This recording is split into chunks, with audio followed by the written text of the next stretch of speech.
It's been a wonderful, unbelievable summit so far, and we're heading around third base, heading home with our spikes up.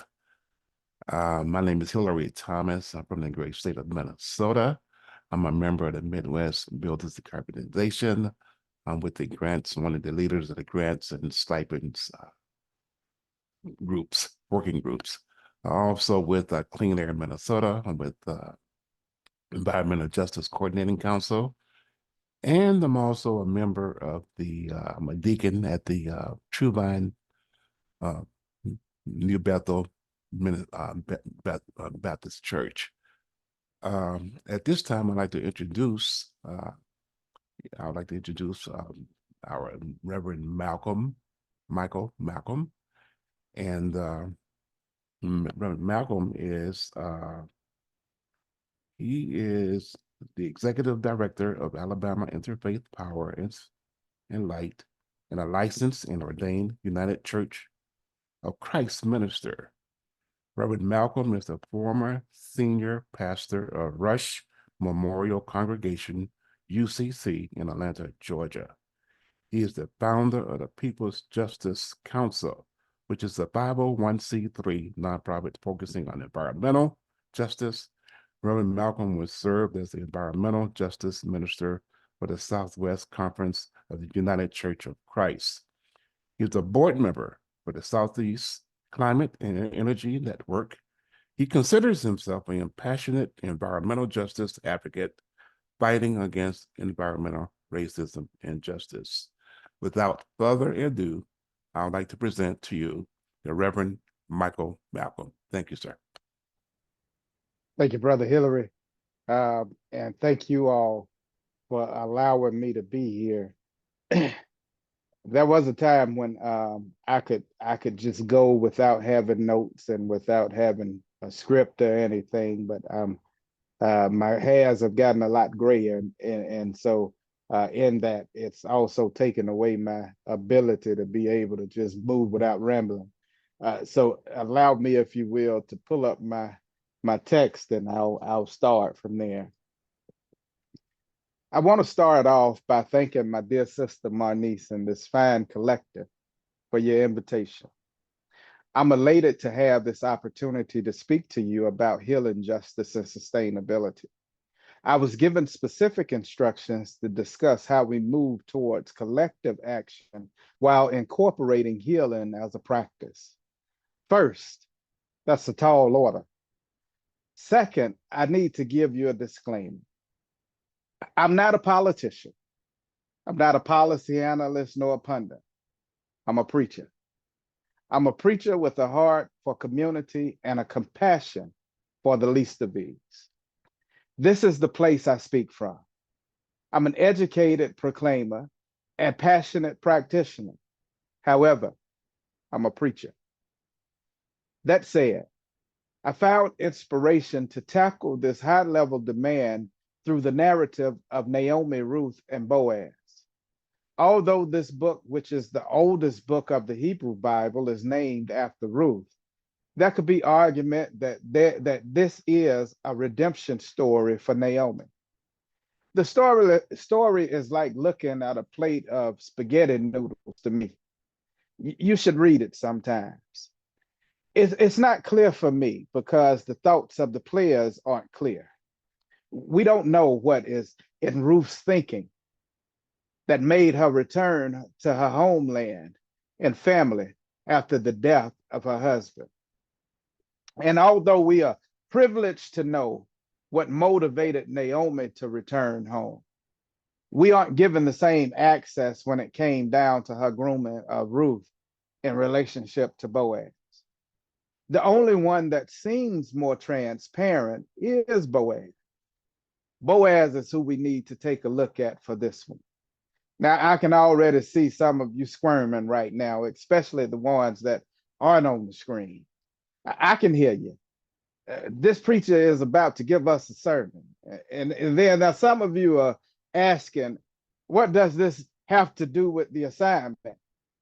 Well, I'm glad you asked. You tend to ask all the right questions. And don't worry, I got you. A closer look at the actions of Boaz juxtaposed to the circumstances surrounding Naomi and Ruth will give us a better understanding of how we practice healing justice in a sustainable way. I was taught that a text without a context is only a pretext. Therefore, allow me to give you some context before I move forward to action.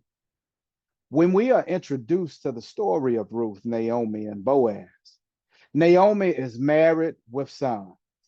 In fact, Ruth is one of the two daughter-in-laws. Now, we don't hear a whole lot about the other daughter-in-law because when times got rough, she went back home. Now, allow me for a second to pause just as a preacher real quick and listen to me. With you, you got to be okay because not everybody was built for your journey. So a famine occurred and all the men died. Trauma occurred and lack was the consequence. Doesn't that sound familiar? Isn't that the way that we experience life in our communities? Our families often look like poorly built and insulated housing structures, energy insecurity, police brutality, landfills, and power plants. It looks like that mother having to decide whether to pay her utility bill or feed her children a healthy meal. And it looks like our men and women dying prematurely because of environmental hazards. In other words, we are no different from a Ruth and Naomi. Our lives at this rate are not sustainable. What we need is a Boaz. Boaz steps into the life of Ruth and Naomi as one who is concerned about the care for his community. He shows up as one who is responsive, respectful, and resolute. Boaz has the upper hand in this story. He's living his life just fine without Naomi or Ruth. He can keep living his life and not be bothered. In other words, he has the luxury of ignoring the issue. However, Boaz chooses to get involved, invested, and be inclusive. This is where I want to land.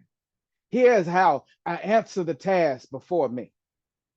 Beloveds, the only way that we can practice sustainable healing is by being involved, invested, and inclusive. Boaz got involved. Instead of him moving around with his eyes wide shut, he got involved. He interjected himself in the life of Ruth and Naomi. Now, gone are the days when we could play armchair quarterback. As the Reverend Dr. Gerald Durley would say, it is not enough for us to be on the battlefield. You must be in the battle. When he got involved, he invested. Where the heart is, there your treasures will be also. Boaz began to provide for the needs of those experiencing trauma. It was not an extractive engagement. He didn't engage Ruth to extract resources to enlarge his resources. When Boaz engaged, he provided.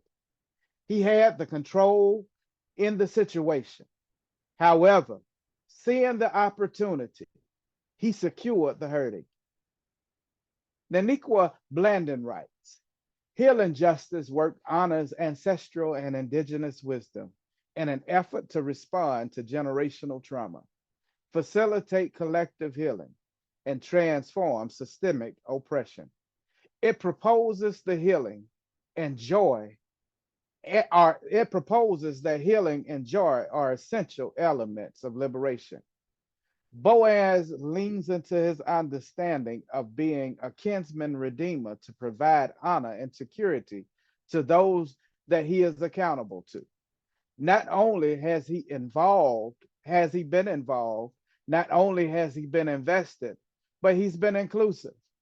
You see, this is the homeland of Naomi. Ruth is not his clan or his kind.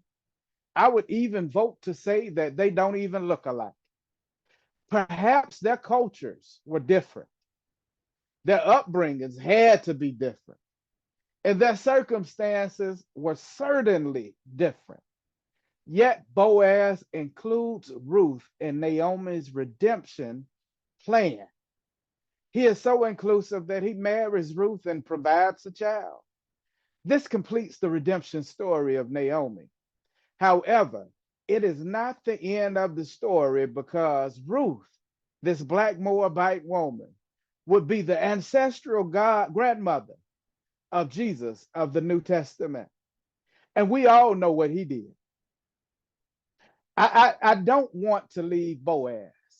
Boaz is a kinsman redeemer. Therefore, the acquired resources and the identity of Ruth's dead husband went to the child, not to Boaz, but to the child. In other words, the only thing that Boaz received at the end was knowing that he did the right thing. Can I pause parenthetically right there, my beloveds, and say the only thing for some of us that we might get at the end is knowing that we did the right thing? And we've got to be okay with that. That has to thrill your heart, just knowing that you did the right thing. And a whole lot of what's wrong right now in our society is people that just aren't doing the right thing. Knowing how it would turn out for him, he did it anyway.